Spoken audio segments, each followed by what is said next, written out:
ಬಡಿವಾಳದ ಮಾದೂರ. ಏನೇ ಇದು ಆಶ್ಚರ್ಯವಾಗಿದೆಯಲ್ಲ. ಏನಿವತ್ತು ಇದಕ್ಕಿದ್ದ ಹಾಗೆ ನಮ್ ಮಾತ್ರ ಬಂದ್ಬಿಟ್ನಾ? ಏನಂದ್ರೆ ಅರ್ಧ ಗಂಟೆಯಿಂದ ಫೋನ್ ರಿಂಗ್ ಆಗ್ತಾ ಇದ್ರು, ಯಾರು ತಗೋತಾ ಇಲ್ವಾ? ನಿನ್ ಪುಣ್ಯ ಕಡೆಯ ಈಗಲಾದ್ರೂ ನಾನು ತಗೊಂಡೆ. ಈ ಮನೆ ಯಾವಾಗ್ಲೂ ಹಾಗೆ ಅರಮನೆ ಅಂತ ಮನೆ, ಅವರವರೇ ದೊಡ್ಡವರು. 3 ತಲೆಮಾರು ಕೂತ್ಕೊಂಡು ತಿಂದ್ರು ಕರೆಕ್ಟ್ ಇರೋ ಜಾಸ್ತಿ ಇದ್ರು. ಕಷ್ಟ ಗೊತ್ತಿಲ್ಲ, ಕಷ್ಟ ನೋಡಿಲ್ಲ. ಅವ್ರವ್ರ ಇಷ್ಟ ಅವ್ರವ್ರಿಗೆ.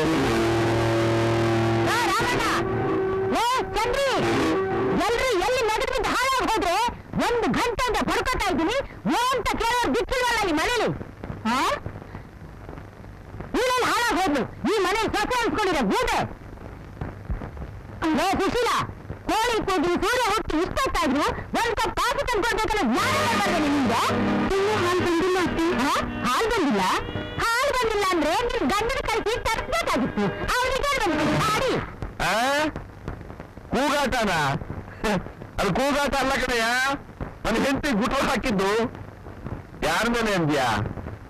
ನನ್ನ ಮೊದಲನೇ ಹೆಂಡತಿ ಮಗ ವಿಶ್ವ ಇದಾನಲ್ಲ, ಅವನ ಹೆಂಡತಿ ಮೇಲೆ, ಅಂದ್ರೆ ಸೊಸೆ ಮೇಲೆ. ಪಾಪ ಅವನೇನ್ ಮಾಡ್ತಾನೆ, ತುಂಬಾ ಮೃದು ಸ್ವಭಾವದವನು. ಯಾಕೆ ಸುಶೀಲ ಚಿಕ್ಕದು ನಿನ್ನ ಕೈ ಮಾಡ್ತಾ ಇದ್ರು?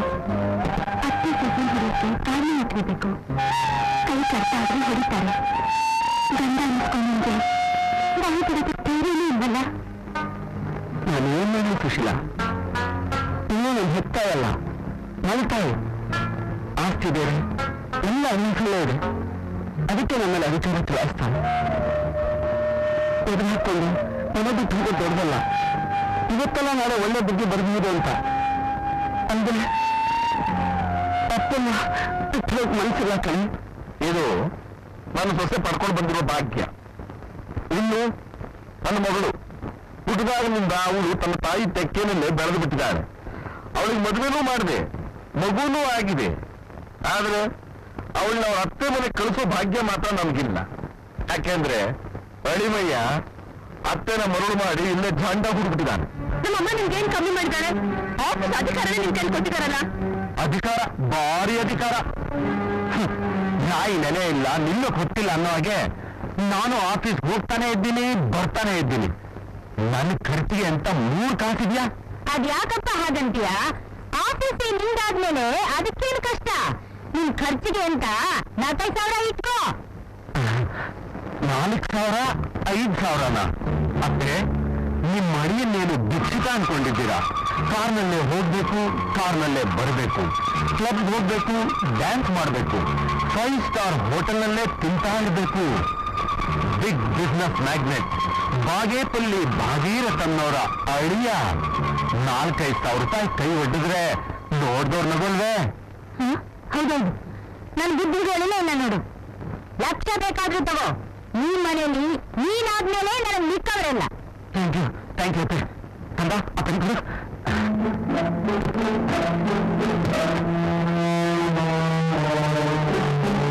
ಅತ್ತೆ, ಈ ಚೆಕ್ ಬಂದು ರುಜು ಹಾಕಿ ನನಗೆ ಎಷ್ಟು ಬೇಕೋ ಅಷ್ಟೇ ತಗೊಳ್ತೀನಿ ಪ್ಲೀಸ್. ಇದು ನಮ್ಮ ಮನೆಯ ಒಳಗಿನ ಕತೆ. ಇನ್ನು 2ನೇ ಮಗ ಮಹಾಪ್ರಚಂಡ ಪತಿಂಗ. ಅವನೆಲ್ಲಿಗೆ ಹೋಗ್ತಾನೋ, ಏನ್ ಮಾಡ್ತಾನೋ ಅದೇವ್ರೇ ಬಲ್ಲ.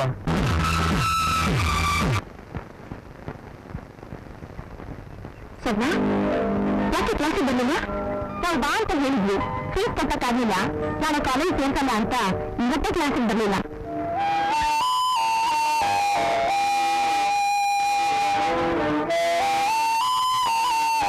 ಸಣ್ಣ, ಕೈ ಇದ್ವಿ.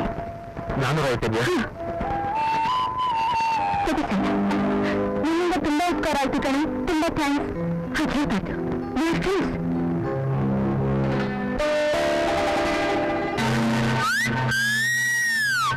ಪರವಾಗಿಲ್ಲ ಕಂಡ್ರ, ಇವತ್ತೆಲ್ಲ ಒಳ್ಳೆ ಫಿಗರ್ನ ಸೆಲೆಕ್ಟ್ ಮಾಡಿದ್ದೀರಾ. ನೀವೆಲ್ಲ ಈಗ ನಾನ್ ಹೇಳ್ದಂಗೆ ಮಾಡ್ಬೇಕು, ಇಲ್ದಿದ್ರೆ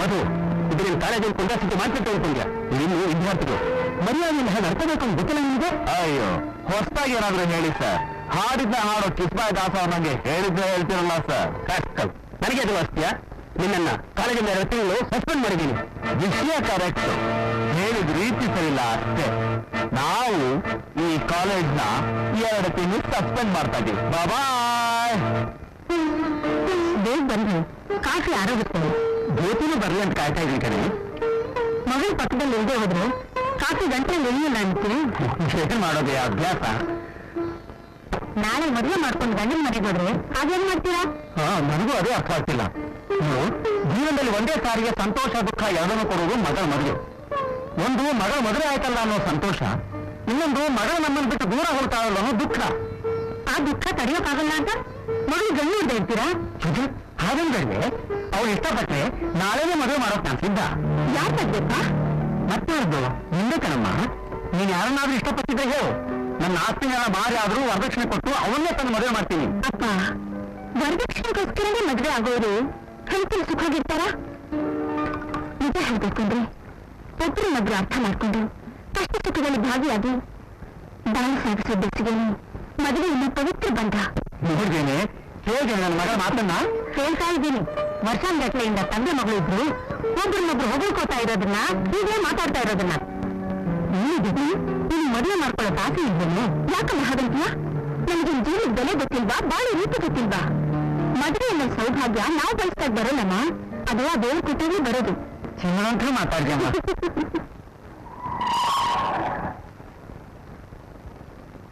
ಅಪ್ಪ ಅಪ್ಪ ಮಾವ ಬಂದ ಅವನಲ್ಲಿ ಬರ್ತಾನೋ ಕಾರ್ ಬಾನೆಟ್ ಮೇಲೋ ಬಾಗಿಲು ಹೊಸ ಮೇಲೋ ಬಿದ್ದಿರ್ತಾನೆ ಅಷ್ಟೇ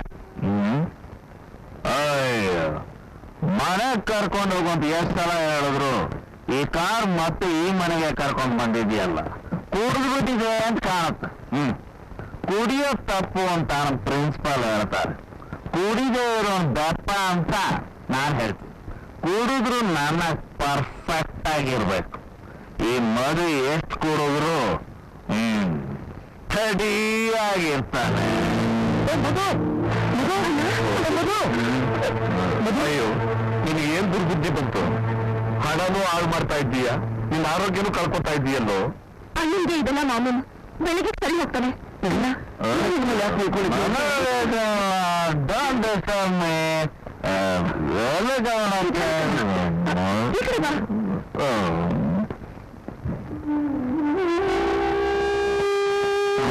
ಗೋಲಕ್ಷ್ಮಿ ಆಗಿದ್ರೆ ಈ ಮನೆ ದೇವಸ್ಥಾನವಾಗ್ತಿತ್ತು ಆದ್ರೆ ಆಕೆ ತನ್ನ ದುರಹಂಕಾರದ ಕೊಂಡಾದ್ಮೇಲೆ ಸಂಸಾರ ಹೀಗೇನೆ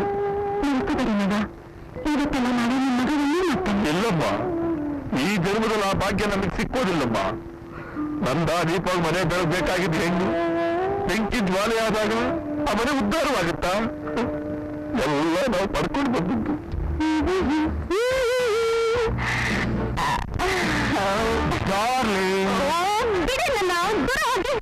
ಯಾಕೆ ನಾ ಹಾಗಂತ್ಯಾ ಬರೀ ನಾವು ಮಾತ್ರ ಚಿನ್ನಾರನ್ನ ಎಲ್ಲ ಆಗೋದು ಒಂದು ದಿವಸಕ್ಕೂ ಒಂದು ಮದುವೆ ತಂದ್ಕೊಟ್ಟಿಲ್ಲ ರಾಮದಾಸ ಅನ್ನೋ ಹೆಸರು ಬದಲಾಯಿಸ್ಕೊಂಡು ಪುರಂದ್ರದಾಸ ಅಂತ ಮುಚ್ಕೊಳ್ಳಿ ಅದು ಹೇಗೆ ಸಾಧ್ಯ ಡಾರ್ಲಿಂಗ್ ಅವ್ರು ತಾವು ಸ್ವಂತವಾಗಿ ಸಂಪಾದನೆ ಮಾಡಿದ ಆಸ್ತಿ ಪಾಸ್ತಿನೆಲ್ಲ ಬಡಬಗ್ಗರಿಗೆ ದಾನ ಮಾಡಿದ್ರು ಆದ್ರೆ ನಾನು ಬೇರೆ ಯಾರೋ ಸಂಪಾದನೆ ಮಾಡಿದ ಆಸ್ತಿನೆಲ್ಲ ನಿನ್ನಂತ ನಾರಿ ಮನೆಯರಿಗೆ ದಾನ ಮಾಡ್ತಿದ್ದೀನಿ ಅವರು ಪೂಜ್ಯರು ನಾನು ಪಾಮರ ಮರನೋ ಆನದ್ ಮರನೋ ನನಗ್ ಬೇಕಾಗಿರೋದು ಒಡವೆ ಹಣ ಅದು ತಂದು ಕೊಟ್ರೇನೆ ಜಾಗ ಒಡವೆ ಒಡವೆ ಅಂತ ಯಾಕೆ ಬಡ್ಕೋತೀಯ ಮೈ ತುಂಬಾ ಒಡವೆ ಹಾಕೊಂಡು ಬೀದಿಲಿ ಓಡಾಡಿದ್ರೆ ನೋಡಿದ ಕಳ್ಳರು ಸುಮ್ಮನೆ ಬಿಡ್ತಾರ ಕುತ್ತಿಗೆ ಕೈ ಹಾಕ್ತಾರೆ ಇಲ್ಲ ಕಿಡ್ನಾಪ್ ಮಾಡೋಕ್ ಜೋಡ್ತಾರೆ ಟ್ಯಾಕ್ಸ್ ಹೊರಗೊತ್ತಾದ್ರೆ ತಕರಾರು ಮಾಡ್ತಾರೆ ಬೀರುಲಿ ಬೀಗ ಹಾಕೋ ಒಡವೆಗೆ ಯಾಕೆ ಬಾಯ್ ಬಿಡ್ತೀಯ ನೋಡು ತಂದಿದ್ದೀನಿ 10,000 ತಂದು